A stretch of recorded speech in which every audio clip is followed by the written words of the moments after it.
Thanks for listening to the podcast. Welcome to today's deep dive. Glad to be here. So I want you to imagine for a second that your entire life, your personality, your daily habits, even your public persona, imagine all of it is a house. Okay, I'm picturing it. And right in the middle of that house is this massive load-bearing pillar. For you, maybe that pillar is your career. Right. Or, maybe your role as a parent. Exactly. Or even a lifelong passion that you've just dedicated every waking hour to perfecting. Now imagine someone comes along, hands you a sledgehammer, and says, we have to knock that pillar down today. Man, that's rough. It is. Because you know the roof is going to cave in, right? You know the walls will buckle, Yeah. and you have absolutely no idea what the house is going to look like afterward. Or if it'll even function as a house at all. Yeah, exactly. And that feeling, that terrifying, disorienting structural collapse of the self, that is exactly what we are exploring today. It really is the perfect way to visualize it, because today we're looking at a story of a structure that has stood seemingly indestructible for over 2 decades. They really are. Yeah, we're diving into the Netflix documentary Rafa, which follows the legendary Rafael Nadal. But we need to set the stage here because this film does not follow him in the way you might expect a sports documentary to operate. Yeah, because when I first heard the premise, I just assumed we were getting the classic superhero treatment. Oh, for sure, the highlight reel. Right. I mean, when you hear Rafael Nadal, you immediately think of the ultimate gladiator. You picture the unstoppable force sliding on red clay, the superhuman stamina. The signature bicep. Yes, the ferocious fist pump. Yeah. You just think of a guy who simply outwills his opponents. But this documentary completely flips the script. It really does. Instead of just, basking in the glory of his wins, it explores a universally terrifying question. Who are you when the one thing that defines your identity just ends? Okay, let's unpack this. Well, to really understand what this documentary accomplishes, we have to look at how it chooses to start. Because the filmmakers made a massive, honestly incredibly risky choice right out of the gate. They really did. Yeah, this is not a traditional sports highlight reel. It doesn't open with a montage of match points or, soaring, triumphant music. No slow motion shots of him lifting a trophy. None of that. It begins with his retirement announcement. Wait, they bypassed the highlight reel entirely at the beginning? Yep. Straight to the end. That feels like such a bizarre choice for a sports profile. I mean, when I sit down to watch a film about Nadal, I'm expecting to see him, biting a trophy, not giving a somber speech into a microphone. And that's exactly the brilliance of the editorial choice. By opening with the end of his career, the narrative instantly pivots away from pure triumph. It grounds it immediately. Exactly. It forces us, right from minute one, to sit in the discomfort of vulnerability. We're forced to confront the reality of aging and the fear of letting go. We aren't watching a superhero origin story here. We are watching a superhero figure out how to take off the cape for the very last time. Knowing he can never put it back on. Right. And that impending loss of identity really becomes the emotional anchor for the entire film, doesn't it? It frames everything else you see. It absolutely does. Because you realize that for over 20 years, this man has defined his entire existence through intense competition, extreme daily discipline, and a, frankly, horrifying tolerance for physical pain. Horrifying is the right word for it. And suddenly, he is staring down the barrel of, a random Tuesday morning in November where he doesn't have to hit a tennis ball. How do you even begin to process that kind of void? Well, if we connect this to the bigger picture, what Nadal is confronting here, figuring out who he is without tennis, it mirrors a fear that we all share. Oh, totally. The documentary brilliantly strips away the billionaire athlete veneer, It gets down to a very raw, uncomfortable human truth. Because it happens to everyone. Exactly. Think about a professional who has climbed the corporate ladder for 40 years and they identify entirely with their job title. Or a parent facing an empty nest when their youngest child finally goes to college. Oh, that's a great example. Or even a student who has only ever known the strict, graded structure of academia. Everyone eventually faces a moment when the thing that shaped their daily reality just begins to slip away. It's like a master musician, right? Yeah. Someone who has dedicated their entire life to the violin, who speaks their deepest truth through that instrument, and then they slowly start losing their hearing. That's a powerful way to put it. Because it's not just the loss of a job or even a passion. It's the loss of the language you use to communicate with the world. I mean, think about it for a second. How would you react if the core pillar of your daily life, the thing you spend most of your waking hours doing and thinking about, just vanished overnight? The word that comes to my mind is paralyzing. Yeah, paralyzing. Yeah. And the documentary captures that paralysis, that deeply human hesitation with so much humility. You're watching someone who's essentially a global icon grapple with the realization that the sheer willpower he used to win tennis matches, it cannot defeat the passage of time. He tries so hard, though. He does. He tries to outwork his own mortality, and you can see the panic setting in when he realizes it just isn't working anymore. Which makes me wonder about the physical reality of all this. Because if the emotional loss of his identity is the anchor dragging him down, the physical trauma seems to be the chain. Oh, absolutely. To understand why letting go is so incredibly agonizing for him, we have to look at the physical ransom he has paid to hold on for this long. And man, the film does not look away from the physical toll. It is brutal. It is entirely unforgiving. Elite sports culture constantly sells us a highly sanitized version of athleticism. Right, we get the final sprint, the beautiful slow motion serve. The confetti falling from the ceiling. But Rafa strips all of that away to show the literal mechanical breakdown of the human body. Nadal's injuries aren't framed as these minor, pesky hurdles he heroically skipped over on his way to greatness. No, not at all. They are presented as central, defining, agonizing elements of his daily existence. And the way they show it is so visceral. I'm thinking about those rehabilitation scenes. Oh, those are tough to watch. Yeah, there is no upbeat, Rocky-style training montage music playing in the background. It is raw, it's slow, and frankly, it's really uncomfortable. You're watching a man dealing with a degenerative foot condition, Mueller-Weiss syndrome, right? Yes, Mueller-Weiss. And the bone in his foot is literally dying. And he is in this sterile, fluorescent-lit medical room just trying to get his body to do something it is screaming at him not to do. Exactly. Managing his body at this stage of his career, it's like driving a high-performance race car with a cracked engine block. Wow. I mean, yes, the mechanics can tape it up, they can inject it with fluids, and keep it on the track for one more lap. But every single time you hit the gas, you know you are doing irreversible damage to the machinery. You're borrowing time you don't really have. Exactly.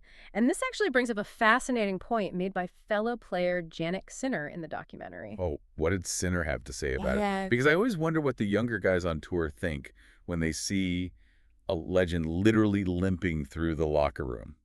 Well, Sinner notes that this series reveals the unspoken, ugly truth of the professional tennis tour, and really all elite sports, honestly. Just how often these athletes are competing while they are profoundly unhealthy. It's crazy to think about. It really is. The public assumes that if a player walks out onto the court in their crisp white gear, they are at 100%.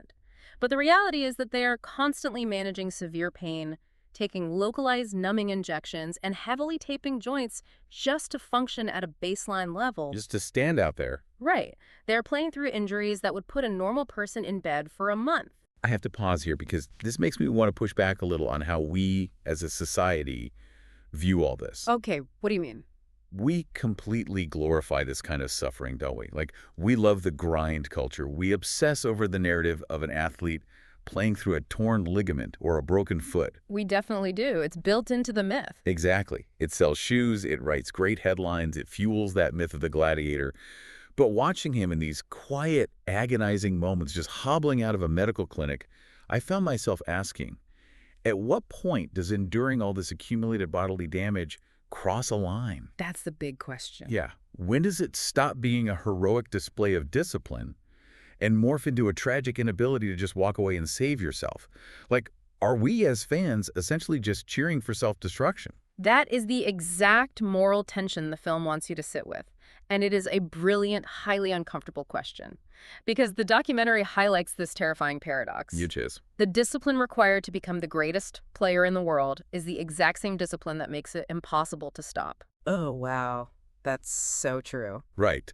The stubbornness that allows a person to win a fifth-set tiebreaker after 5 hours of play, that is the very same stubbornness that keeps them rehabbing a deteriorating foot when they already have millions of dollars and absolutely nothing left to prove to anyone.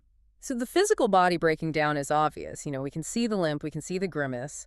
But it seems like dealing with that physical trauma while simultaneously trying to stay on top of the sporting world creates an entirely different kind of damage. It creates an equally devastating yet completely inviolable psychological strain. Yeah. Because the physical pain is really just the entry fee. The real toll is the mental marathon of carrying that pain while still trying to meet the monumental expectations of being Rafael Nadal. The unseen psychological marathon. That's the part that really got under my skin. Because as a viewer, you just think, okay, his foot hurts. That sucks. Right, but it's deeper than that. So much deeper. It's not just the foot. It's the suffocating anxiety of returning to the court after a 6-month injury layoff, constantly wondering if the foot will hold up. The doubt has to be overwhelming. It is. It's the heavy, crushing pressure of chasing one final triumph because you want to script your own ending. And it's the fear, like the very real, palatable fear of disappointing his fans, his coaches, and his family who have sacrificed their own lives alongside him for decades. We are looking at the mental battle of being one of the greatest of all time, and it is a very lonely altitude to exist at. I can't even imagine. To illustrate this, the documentary dives into his legendary rivalries with Roger Federer and Novak Djokovic. Historically, the media presents these matchups as beautiful, glamorous clashes of titans. It's art versus power. It's poetry in motion. Exactly. Like the media packages it like it's a Hollywood movie. But the documentary strips all that glamorous packaging away. It reveals these rivalries for what they actually were to the players behind closed doors. Which was what? A relentless, grueling psychological marathon. You are facing opponents who have studied your every weakness for 15 years. Here's where it gets really interesting. Because of how it handles those rivalries and how it portrays his internal monologues, the film completely morphs. It does. It basically stops being a sports documentary entirely. It's not about how to hit a topspin forehand or how to position your feet on a clay court. It becomes this incredibly deep meditation on ambition, on aging, and on the terrifying courage it takes to accept change. It really shifts from a physical story to a psychological one. And to show that psychological marathon, the director doesn't just show us the final match point of Wimbledon 2008. Right. Instead, the film isolates the audio, so all you hear is Nadal's frantic, heavy breathing during a changeover. This part was so intense. Or it shows him just staring blankly at a locker room wall for 5 agonizing minutes before walking out to face Federer. It shifts the focus entirely from the glory of the win to the sheer, terrifying anxiety of the preparation. But capturing that level of anxiety seems almost impossible with someone like him. I mean, surviving those monumental expectations requires building a massive fortress around yourself. And Nadal has famously been an intensely private person. Highly guarded. Yeah. Yeah. For 2 decades, he gave the media exactly what he wanted them to see. The humble, hardworking, respectful champion. He never gave tabloid fodder. Nothing more, nothing less. So my question is, how did the filmmakers actually get inside the fortress? How do we witness these deeply internalized physical and psychological battles? Well, it requires stripping away that very carefully constructed public PR shield, which brings us to the unprecedented access granted to the director, Zach Heinzerling. Okay, so how did he manage it?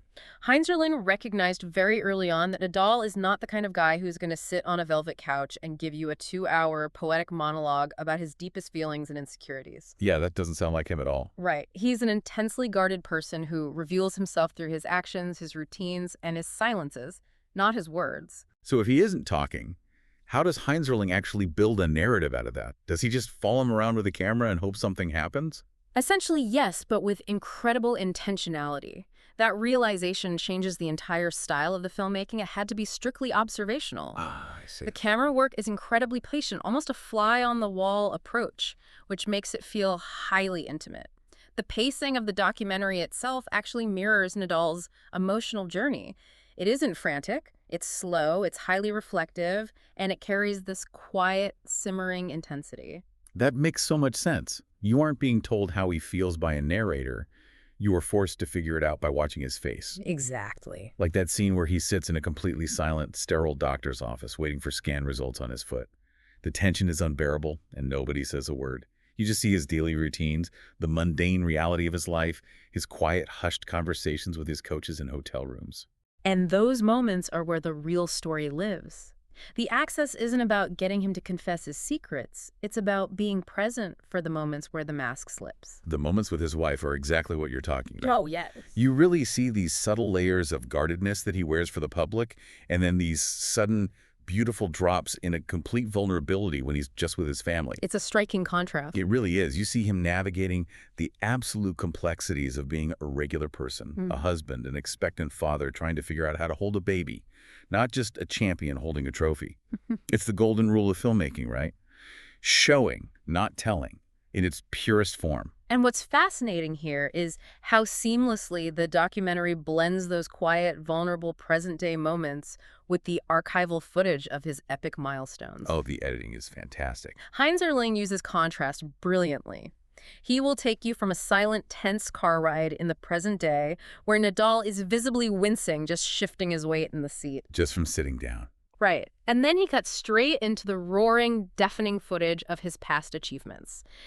The transition is jarring on purpose. You go from silence to the roar of 50,000 people celebrating his 22 major titles, including his frankly absurd 14 historic wins at Roland Garros. Just to pause on that statistic for a second, 14 French Open titles. Yeah. I mean, even if you don't follow tennis, statistically, mathematically, that is a number that shouldn't be physically possible on clay. No, it shouldn't be. It is the most physically demanding surface in the sport, Yeah. and he conquered it 14 times. It completely defies logic.